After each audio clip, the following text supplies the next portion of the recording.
2015 എന്തുകൊണ്ട് Neymar Balan D or അടിച്ചില്ല? അപ്പോൾ ഇതിനുള്ള ഒരു വ്യക്തമായ ഉത്തരമാണ്. അപ്പോൾ ഫുട്ബോൾ കാര്യങ്ങളൊക്കെ ഇഷ്ടമാണെങ്കിൽ നമ്മുടെ പേജ് ഒന്ന് ഫോളോ ചെയ്യുക. അപ്പോൾ ആദ്യം തന്നെ മനസ്സിലാക്കേണ്ട കാര്യം എന്താണെന്ന് വെച്ചാൽ 2015 ബാലൻ ഡി ഓറിന്റെ ടൈം പീരീഡ് വരുന്നത് 2014 ജൂലൈ 1 മുതൽ 2015 നവംബർ 20 വരെ. ഇതിൽ നെയ്മർ വേഴ്സസ് മെസ്സി കമ്പാരിസൺ ചെയ്യാം. ഇതിൽ മെസ്സി കളിച്ചത് 67 മാച്ചസ് ആണ്, നെയ്മർ കളിച്ചത് 60 മാച്ച്.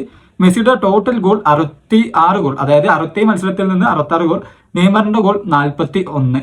ഇനി total assist Messi 31, Neymar 11. Okay, Champions League goal Messi 10, Neymar 10. League goals Messi 38, Neymar 34. Copa del Rey goals Messi 5, Neymar 7. ഇനി UCL knockout goals Messi 3, Neymar 7. International goals Messi 3, Neymar 2. ഇനി total goal contribution Messi 97 goal contribution, Neymar 52 goal contribution. ഇനി trophy Neymar മെസ്സിയും രണ്ടുപേർക്കും 3 trophy, UCL, LaLiga, Copa del ray. Major ടൂർണമെന്റ്സിൽ മെസ്സിയുടെ കാര്യത്തിൽ 2015 Copa America runner ആയിട്ടുണ്ട്. Neymar ആ Copa അമേരിക്കയിൽ തന്നെ റെഡ് കാർഡ് കിട്ടി സസ്പെൻഡ് ആവുകയും ചെയ്തിട്ടുണ്ട്. ഇനി മാൻ ഓഫ് ദി മാച്ച് ആണെങ്കിൽ മെസ്സിക്ക് 20+ മാൻ ഓഫ് ദി മാച്ച് കിട്ടിയിട്ടുണ്ട്, നെയ്മറിന് 10+ man of the match. Overall നോക്കുകയാണെങ്കിൽ മെസ്സി 5 സ്റ്റാർ ആണ്, നെയ്മർ ഒരു 4 സ്റ്റാർ പ്രകടനം കാഴ്ചവെച്ചിട്ടുണ്ട്.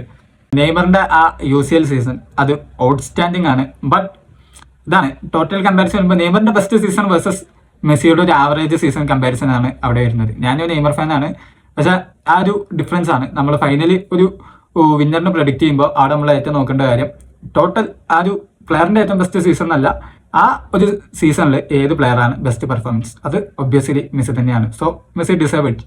ഏതായാലും നിങ്ങളുടെ അഭിപ്രായം താഴെ കമന്റ് ചെയ്യുക. അതുപോലെ തന്നെ കൂടുതൽ ഫുട്ബോൾ കണ്ടന്റ്സിന് വേണ്ടിയിട്ട് പേജ് ഒന്ന് ഫോളോ ചെയ്യുക.